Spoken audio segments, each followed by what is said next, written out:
നമസ്കാരം, വിനിയാസ് വീഡിലേക്ക് ഏവർക്കും സ്വാഗതം. എന്നത്തെയും പോലെ ഇന്നും എല്ലാവർക്കും വളരെയധികം ഉപകാരപ്പെടുന്ന കുറച്ച് ടിപ്സുകളൊക്കെ കളക്ട് ചെയ്തിട്ടാണ് എത്തിയിരിക്കുന്നത്. അതുകൊണ്ട് തന്നെ എല്ലാവരും വീഡിയോ ഒന്ന് സ്കിപ്പ് ചെയ്യാതെ മുഴുവനായിട്ട് കാണാനായിട്ട് ശ്രമിക്കുക. നമ്മുടെ ചാനൽ സബ്സ്ക്രൈബ് ചെയ്തിട്ടില്ലെങ്കിൽ സബ്സ്ക്രൈബ് ചെയ്ത് ബെല്ലൈക്കൺ കൂടി ഒന്ന് എനേബിൾ ചെയ്ത് വെച്ചേക്കുക. എങ്കിൽ മാത്രമേ നെക്സ്റ്റ് വീഡിയോ ഇടുമ്പോൾ നിങ്ങൾക്ക് കറക്റ്റായിട്ട് നോട്ടിഫിക്കേഷൻ കിട്ടത്തുള്ളൂ. അപ്പോൾ നമുക്കിനി ഒട്ടും സമയം കളയേണ്ട, നേരെ വീഡിയോയിലേക്ക് പോകാം. ഇന്നത്തെ ആദ്യത്തെ ടിപ്പിന് വേണ്ടിയിട്ട് നമുക്ക് വേണ്ടത് പപ്പായയുടെ ഇലയാണ്. അപ്പം നമുക്ക് പപ്പായയുടെ ഒരു ഇല ഒന്ന് ഫ്രഷ് ആയിട്ടുള്ളത് പറിച്ചിട്ട് എടുക്കാം കേട്ടോ. നമ്മുടെ വീടുകളിലും പറമ്പുകളിലും ഒക്കെ സുലഭമായിട്ടുള്ളതാണല്ലോ പപ്പായ ഇല, അല്ലേ? പല നാടുകളിലും പല പേരുകളിലൊക്കെയാണ് ഇത് അറിയപ്പെടുന്നത്. ആരോഗ്യത്തിനും മുഖസൗന്ദര്യത്തിനും ഒക്കെ പപ്പായ നമ്മൾ ഉപയോഗിക്കാറുണ്ട്, അല്ലേ? ഈ ഇല നമുക്ക് നന്നായിട്ടൊന്ന് കഴുകിയിട്ട് എടുക്കാം കേട്ടോ. അപ്പം നിങ്ങൾക്കറിയാമോ, വെറും വയറ്റിൽ രാവിലെ പപ്പായ ഇലയിട്ട് തിളപ്പിച്ച വെള്ളം കുടിക്കുന്നത് ഒരുപാട് ആരോഗ്യ ഗുണങ്ങൾ ഉണ്ടാക്കുന്നുണ്ട്. അതായത് ഇത് നമ്മുടെ ദഹനത്തിന് ഒത്തിരി നല്ലതാണ്. അതുപോലെ തന്നെ ഇതിൽ അടങ്ങിയിരിക്കുന്ന ആൻറ്റി ഓക്സിഡൻറ്റുകളും അതുപോലെ തന്നെ വൈറ്റമിൻസ് ഒക്കെ നമ്മുടെ ശരീരത്തിന് ഒത്തിരി നല്ലതാണ്. പിന്നെ നമ്മൾ പീരിയഡ്സ് ഒക്കെ ആയിരിക്കുന്ന സമയത്ത് പപ്പായയിൽ ഇട്ട് തിളപ്പിക്കുന്ന വെള്ളം കുടിച്ചാൽ വേദനയ്ക്കൊക്കെ നല്ലൊരു ശമനം ഉണ്ടാവും കേട്ടോ. ഇന്നിപ്പം നമ്മളതൊന്നും അല്ല കേട്ടോ ചെയ്യാൻ വേണ്ടിയിട്ട് പോകുന്നത്. ഞാൻ ജസ്റ്റ് ഒന്ന് പറഞ്ഞു പോയെന്നേ ഉള്ളൂ. ഇങ്ങനെ നന്നായിട്ട് കഴുകിയ പപ്പായ ഇല ഒരു പാത്രത്തിൽ കുറച്ച് വെള്ളം എടുത്തിട്ട് നമുക്കിതൊന്ന് തിളപ്പിച്ചിട്ട് എടുക്കണം. ഞാൻ അതിപ്പോൾ ചെറുതായിട്ടൊന്ന് കട്ട് ചെയ്തിട്ട് കൊടുക്കുന്നുണ്ട് കേട്ടോ. എന്നിട്ട് ഈ വെള്ളം നന്നായിട്ട് നമ്മൾ തിളപ്പിച്ചെടുക്കുകയാണ്. അപ്പോൾ നമ്മളിത് തിളച്ച് വരുമ്പോൾ ഒന്ന് മൂടി വെച്ചിട്ട് കൊടുക്കണം കേട്ടോ. അപ്പം ഇതുകൊണ്ട് നമ്മൾ ആവി അടിക്കാൻ പോവുകയാണ്. നമുക്ക് ജലദോഷം കഫക്കെട്ടൊക്കെ ഉള്ള സമയത്ത് ആ കഫമൊക്കെ ഒന്ന് പറഞ്ഞു പോരാൻ വേണ്ടിയിട്ട് ബുദ്ധിമുട്ടുള്ള സമയത്ത് നമ്മൾ സാധാരണ ആവി അടിക്കുമല്ലോ. അപ്പോൾ ഈ പപ്പായ ഇലയിട്ട് തിളപ്പിച്ച ഈ വെള്ളത്തിൽ ആവി അടിച്ചാൽ കഫമൊക്കെ ഉണ്ടെങ്കിൽ നന്നായിട്ട് തന്നെ പറഞ്ഞു പോരുന്നതായിരിക്കും, ഇളകി പോരുന്നതായിരിക്കും. അപ്പോൾ ഇങ്ങനെ നിങ്ങൾ ഇനി ജലദോഷമൊക്കെ വരുന്ന സമയത്ത് ഒരു തവണ ഒന്ന് ട്രൈ ചെയ്തിട്ട് നോക്കണേ. അപ്പോൾ ഇത് നല്ലപോലെ ഒന്ന് തിളച്ച് വന്നിട്ടുണ്ട്. ഇനി ഞാൻ ഇതുപോലെ ചെറിയൊരു പാത്രമാണ് എടുക്കുന്നത്. നിങ്ങളിൽ പുട്ടുകുട ഉണ്ടെങ്കിൽ പുട്ടുകുട എടുക്കാം, അല്ലെങ്കിൽ ഇതുപോലത്തെ ചെറിയ വാവട്ടം കുറഞ്ഞ പാത്രം ഉണ്ടെങ്കിൽ അതിലേക്ക് വെള്ളം ഒഴിച്ചു കൊടുത്തതിന് ശേഷം ഞാനിപ്പോൾ ചെയ്യുന്നത് ഇതുപോലാണ്. ഒരു പേപ്പർ എടുത്തിട്ട് ഇങ്ങനെ ഒന്ന് കവർ ചെയ്ത് കൊടുക്കുന്നുണ്ട്. ആ ആവി ഒന്ന് വെളിയിൽ പോവാതിരിക്കാൻ വേണ്ടിയിട്ടാണ്. അപ്പം ഇതുപോലെ ഒന്ന് കവർ ചെയ്ത് കൊടുത്തിട്ട് ഒരു റബ്ബർ ബാൻഡും കൂടി ഞാൻ ഇട്ട് കൊടുക്കുന്നുണ്ട്. അതിനുശേഷം നമ്മൾ ഈ പേപ്പറിൽ ചെറിയൊരു ഹോൾ ഇട്ട് കൊടുക്കുന്നുണ്ട്. അപ്പോൾ ഇങ്ങനെ ചെയ്യുമ്പോൾ ഹോളിൽ കൂടി മാത്രമേ ആവി വെളിയിലേക്ക് വരത്തുള്ളൂ. അപ്പോൾ ഇതൊക്കെ ചെയ്യുമ്പോൾ എപ്പോഴും കെയർഫുൾ ആയിരിക്കണം. ചൂട് വെള്ളമാണ്, ദേഹത്തൊന്നും വീഴാണ്ട് നോക്കണം കേട്ടോ. അപ്പോൾ ഈ ആവി നമ്മളിങ്ങനെ അടിക്കുകയാണെങ്കിൽ പെട്ടെന്ന് തന്നെ 2-3 തവണ നിങ്ങൾ ഇതൊന്ന് ചെയ്ത് നോക്കുമ്പോൾ തന്നെ കഫം എല്ലാം നന്നായിട്ട് ഇളകി വരുന്നതായിട്ട് നിങ്ങൾക്ക് കാണാൻ പറ്റും. അപ്പം നമ്മൾ സാധാരണ തുളസിയിലേക്ക് ഇട്ടിട്ട് ആവി അടിക്കാറുണ്ട്, അല്ലേ? അപ്പം പനിക്കൂർക്കയിലേക്ക് ഇട്ടിട്ട്. അപ്പോൾ ഈ രീതിക്ക് നിങ്ങളൊന്ന് ട്രൈ ചെയ്തിട്ട് നോക്കുക കേട്ടോ.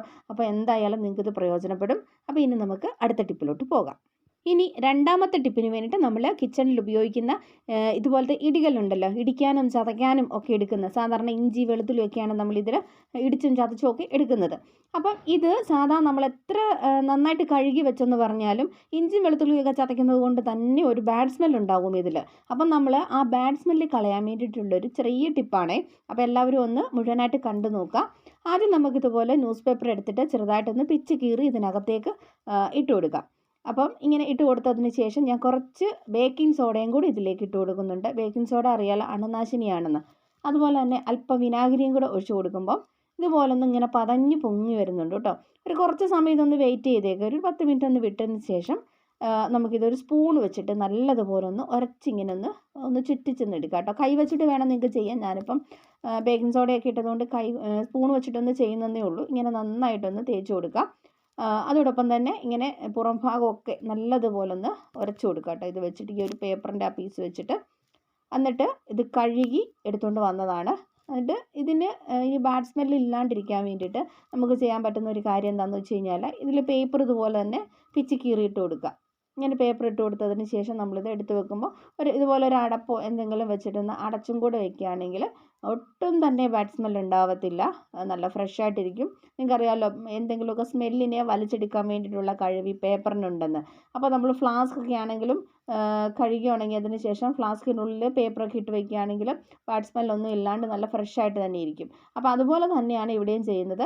ഇനി മൂന്നാമത്തെ ടിപ്പ്. അപ്പോൾ അതിന് വേണ്ടിയിട്ട് ഞാനിവിടെ പാല് തിളപ്പിക്കാൻ വേണ്ടിയിട്ട് വെച്ചിട്ടുണ്ട്. സാധാരണ എല്ലാ വീട്ടമ്മമാർക്കും സംഭവിക്കാറുള്ള ഒരു അബദ്ധമാണ് പാല് തിളപ്പിക്കാൻ വെച്ച് കഴിഞ്ഞാൽ ശ്രദ്ധ മാറിപ്പോയാൽ തിളച്ച് ചാടി പോവുക എന്നുള്ളത്.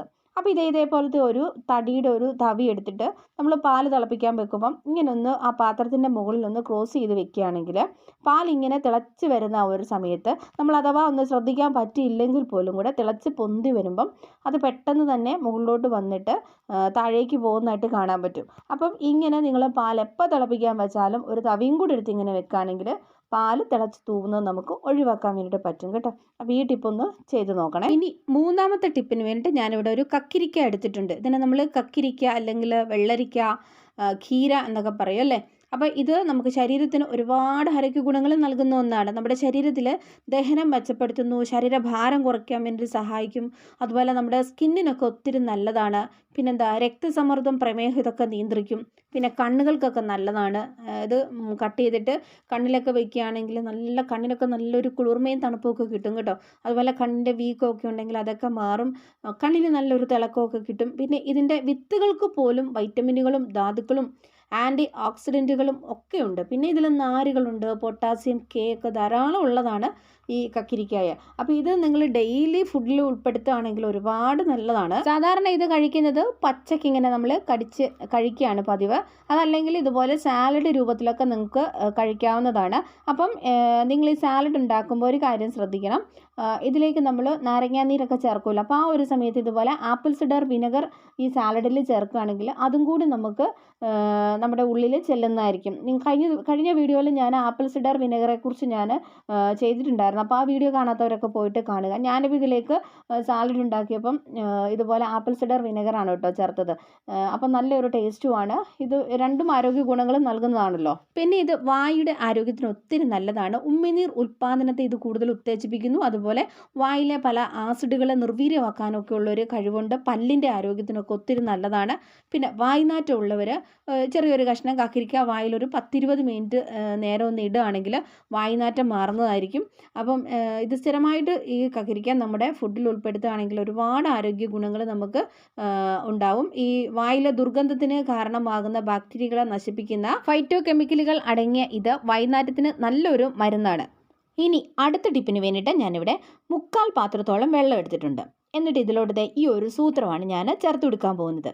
ഇത് ഞെരിഞ്ഞിലാണ്. ഞെരിഞ്ഞിലെന്ന് നിങ്ങൾ കേട്ടിട്ടുണ്ടോ? ഇത് തിളപ്പിച്ച് വെള്ളം കുടിക്കുന്നത് നമുക്ക് ഒരുപാട് ആരോഗ്യ ഗുണങ്ങൾ നൽകുന്നുണ്ട്. ഇത് സൂപ്പർ മാർക്കറ്റുകളിലും അതുപോലെ ആയുർവേദ കടകളിലൊക്കെ ഇത് ലഭ്യമാണ്. അപ്പോൾ ഞാൻ ഇതുണ്ട്, ഇതാണ് ഞെരിഞ്ഞിൽ. ഇതിൽ മുള്ളുണ്ട് കേട്ടോ. അതുകൊണ്ട് നിങ്ങൾ ഇതിട്ട് വെള്ളം തിളപ്പിക്കുമ്പോൾ പ്രത്യേകം ശ്രദ്ധിക്കണം. ഒന്നെങ്കിൽ ഇത് കിഴി കെട്ടി വേണം വെള്ളത്തിലിട്ട് തിളപ്പിക്കാൻ വേണ്ടിയിട്ട്, അല്ലെങ്കിൽ ഇത് വെള്ളം തിളച്ച് കഴിയുമ്പം അരിച്ചെടുത്ത് വേണം ഉപയോഗിക്കാൻ വേണ്ടിയിട്ട്. അങ്ങനെയാണ് ഇത് ഉപയോഗിക്കേണ്ടത്. അല്ലെങ്കിൽ അപകടം ഉണ്ടാവും. കാരണം ഈ മുള്ളെന്തെങ്കിലും തൊണ്ടയിലൊക്കെ പോയാലത്തെ സ്ഥിതി അറിയാമല്ലോ. അപ്പം വളരെ കെയർഫുള്ളായിരിക്കുക. ഇനി ഇത് എന്തിനാണ് ഉപയോഗിക്കുന്നത് എന്ന് പറയാം. ഒരു പിടി ഞെരിഞ്ഞിൽ ഇട്ട് തിളപ്പിച്ച വെള്ളം ദിവസവും കുടിക്കുന്നത് എത്ര വലിയ കിഡ്നി സ്റ്റോണിനെയും മൂത്ര സംബന്ധമായ പ്രശ്നങ്ങളെയും അലിയിപ്പിച്ച് കളയും എന്നാണ് ആയുർവേദം പറയുന്നത്. അതുകൊണ്ട് തന്നെ ഞെരിഞ്ഞിൽ നമുക്കൊരു ശീലമാക്കാം. അതുപോലെ തന്നെ പുരുഷ ഹോർമോണായ ടെസ്റ്റോസ്റ്റിറോൺ അതിൻ്റെ തോത് വർദ്ധിപ്പിക്കാനും അതുപോലെ തന്നെ ഹൃദയത്തിൻ്റെ ആരോഗ്യത്തിനും ഉദ്ധാരണക്കുറവ്, പോളിസിസ്റ്റിക് ഓവറി ഡിസീസ്, രക്തത്തിലെ ഗ്ലൂക്കോസ്, തലച്ചോറിൻ്റെ പ്രവർത്തനങ്ങളെ ഉത്തേജിപ്പിക്കാൻ, അതുപോലെ ചർമ്മ സംബന്ധമായിട്ടുള്ള രോഗങ്ങൾക്ക് എല്ലാം നല്ലൊരു പ്രതിവിധിയാണ് ഞെരിഞ്ഞിൽ. അപ്പോൾ നിങ്ങൾ ഇങ്ങനെ ഇടയ്ക്ക് ഞെരിഞ്ഞിലിട്ട വെള്ളം തിളപ്പിച്ച് കുടിക്കുന്നത് വളരെ നല്ലതാണ്. ഇനി ഇന്നത്തെ ലാസ്റ്റത്തെ ടിപ്പിന് വേണ്ടിയിട്ട് 2 നെല്ലിക്ക എടുത്തിട്ടുണ്ട്. ഈ നെല്ലിക്ക നമുക്കൊന്ന് അരച്ചിട്ട് എടുക്കണം. അപ്പോൾ 2 നെല്ലിക്കയല്ലേ ഉള്ളൂ, മിക്സിയിലിട്ട് അരയ്ക്കാൻ പാടായതുകൊണ്ട് ഞാൻ ഈ വെജിറ്റബിൾ കട്ടറിൽ വെച്ചിട്ട് ഇതുപോലൊന്ന് ഉരച്ചിട്ട് ഇങ്ങനെ ഒന്ന് എടുക്കുന്നുണ്ട് കേട്ടോ. അപ്പോൾ നമുക്ക് ചെറിയ തരിതരിയായിട്ട് നമുക്കിത് കിട്ടും. അപ്പോൾ ഇതുകൊണ്ടോ ഇങ്ങനെ ഞാനിതെല്ലാം ഒന്ന് ചെയ്തെടുത്തു. ഇനി നമുക്ക് വേണ്ടതുണ്ടല്ലോ തുരുമ്പ് പിടിച്ച ഒരു ചീനച്ചട്ടിയാണ്. അപ്പോൾ ഇതേപോലത്തെ തുരുമ്പ് പിടിച്ച ഒരു ചട്ടിയാണ് ഞാൻ എടുത്തേക്കുന്നത് കേട്ടോ, ഇരുമ്പിൻ്റെ ചട്ടി. അപ്പം എന്തായാലും ഇങ്ങനത്തെ പഴയ ചട്ടിയൊക്കെ നിങ്ങളുടെ വീട്ടിലുണ്ടാവുമല്ലോ. അതുകൊണ്ട് ഈ തുരുമ്പ് പിടിച്ച ചട്ടി തന്നെ വേണം നിർബന്ധമായിട്ടും. എന്നിട്ട് വേണ്ട ഈ നെല്ലിക്ക ഇതിനകത്തോട്ട് ഞാൻ ഇട്ട് കൊടുക്കുകയാണ്. ഇട്ട് കൊടുത്തിട്ട് കുറച്ച് വെള്ളം ഒഴിച്ചു കൊടുക്കുന്നുണ്ട്. അപ്പോൾ ഒരു 1/2 ഗ്ലാസോളം വെള്ളം, ഒരുപാട് വെള്ളമൊന്നും വേണ്ട, ഇത്രത്തോളം വെള്ളം ഒഴിച്ചു കൊടുത്തൊന്ന് മിക്സ് ചെയ്തതിന് ശേഷം നമുക്കിതൊന്ന് അടച്ചിട്ട് വയ്ക്കാം കേട്ടോ. അപ്പോൾ ഇതേ പിറ്റേ ദിവസം ആയപ്പോഴേക്കും ഇതുപോലെ കറുത്ത് വന്നിട്ടുണ്ട്. അതായത് ഈ തുരുമ്പിൻ്റെ അംശവും നെല്ലിക്കയും കൂടെ ചേർന്ന് ഒരു ദിവസം ഒരു 24 hour നമ്മൾ വെക്കണം കേട്ടോ. എന്നിട്ട് എടുത്തപ്പോഴത്തേക്കിനുമാണ് നമുക്ക് ഇതുപോലൊരു കളർ കിട്ടിയേക്കുന്നത്. അപ്പോൾ ഇതെന്തിനാണെന്നറിയാമോ? നമ്മുടെ മുടിക്ക് ഒത്തിരി നല്ലതാണ്. നമ്മൾ ഈ കെമിക്കലുകളുടെ പുറകെയൊക്കെ പോയിട്ടുള്ള കെമിക്കൽ മുഴുവൻ വാരിത്തേച്ച് നമ്മുടെ മുടിക്കും നമ്മുടെ ശരീരത്തിനും ദോഷം ചെയ്യുന്നതിനേക്കാളും ഒത്തിരി നല്ലതാണ് ഇതുപോലുള്ള നാച്ചുറലായിട്ടുള്ള കാര്യങ്ങളൊക്കെ ചെയ്യുന്നത്. നമ്മളിപ്പോൾ ഇതിനകത്ത് ഈ നെല്ലിക്ക അല്ലാണ്ട് വേറെ ഒന്നും ഇതിലേക്ക് ഉപയോഗിച്ചിട്ടുമില്ല. നിങ്ങൾ നോക്കി ഇതെന്തുമാത്രം കറുത്താണ് ഇരിക്കുന്നതെന്ന്. അതിന് നമുക്ക് ഇതിൻ്റെ ആ ഒരു ജ്യൂസ് നമുക്കൊന്ന് പിഴിഞ്ഞിട്ടെടുക്കാം. അപ്പോൾ ഞാനിതുപോലെ ഒന്ന് അരിച്ച് എടുക്കുന്നുണ്ട്. ഇതെങ്ങനെയാണ് നമ്മുടെ നരച്ച മുടിയിൽ പ്രയോഗിക്കുന്നത് എന്നാണ് നോക്കുന്നത്. നമുക്കറിയാം ഇപ്പം അകാല നര, തീരെ കൊച്ചു കുട്ടികളുടെ പോലും മുടി നരച്ചിരിക്കുന്നത് ഇപ്പം നമുക്ക് കാണാൻ വേണ്ടിയിട്ട് പറ്റും. അപ്പം ഇത് ചെറുപ്പം മുതലേ ഉള്ള കെമിക്കലുകളെല്ലാം തേച്ചിട്ട് വെറുതെ ദോഷം വരുത്തി വയ്ക്കുന്നതിനേക്കാട്ടിലും നല്ലത് ഇതുപോലൊക്കെ ചെയ്യുന്നതാണ്. അപ്പോൾ ഇതെങ്ങനെ ഉപയോഗിക്കേണ്ടതെന്ന് വെച്ച് കഴിഞ്ഞാൽ ഞാനിത് സ്പ്രേ ബോട്ടിലേക്കാണ് മാറ്റുന്നത്. എന്നിട്ട് ഇത് കുളിക്കുന്നതിന് മുന്നേ ഈ നരച്ച മുടിയുള്ള ഭാഗത്ത് നല്ല നമുക്ക് തലയോട്ടിയിൽ മൊത്തത്തിൽ മുടിയിലെല്ലാം നമുക്കിത് സ്പ്രേ ചെയ്ത് കൊടുക്കാം. വളരെ എളുപ്പമാണ് ഇത് ഉപയോഗിക്കാനായിട്ട് കേട്ടോ. അപ്പോൾ ഇതിങ്ങനെ സ്പ്രേ ചെയ്യുന്നത് കൊണ്ട് തന്നെ നമുക്ക് വലിയ ബുദ്ധിമുട്ടൊന്നും തോന്നത്തില്ല. മുടിയുടെ എല്ലാ ഭാഗത്തും ഇതുപോലെ നന്നായിട്ട് സ്പ്രേ ചെയ്യുക. സ്പ്രേ ചെയ്തതിന് ശേഷം ഒരു അരമണിക്കൂർ കഴിഞ്ഞിട്ട് നമുക്ക് കുളിച്ചാൽ മതി. കുളിക്കുമ്പം മറ്റു സോപ്പോ അല്ലെങ്കിൽ ഷാമ്പൂ ഒന്നും യൂസ് ചെയ്യേണ്ട കാര്യമില്ല കേട്ടോ. വെറുതെ വെള്ളത്തിലൊന്ന് കഴുകി കളഞ്ഞാൽ മതി. മുടിക്ക് നല്ലൊരു തിളക്കമൊക്കെ കിട്ടും, നല്ലൊരു കറുപ്പ് തോന്നിക്കും. ഇപ്പം ചെമ്പിച്ചിരിക്കുന്ന മുടിയൊക്കെ ഉള്ളവർ ഇതൊക്കെ സ്ഥിരമായിട്ട് ഉപയോഗിക്കുകയാണെങ്കിൽ നല്ല കറുപ്പാകും കേട്ടോ. അപ്പം നരച്ച മുടിയുള്ളവർ സ്ഥിരമായിട്ട് ഇത് ചെയ്യുക. ഇതിങ്ങനെ ചെയ്ത് വെച്ച് കഴിഞ്ഞാൽ കുറേ നാളത്തേന് നമുക്ക് ഉപയോഗിക്കാം. ഫ്രിഡ്ജിൽ വെച്ചിരുന്നാൽ മതി.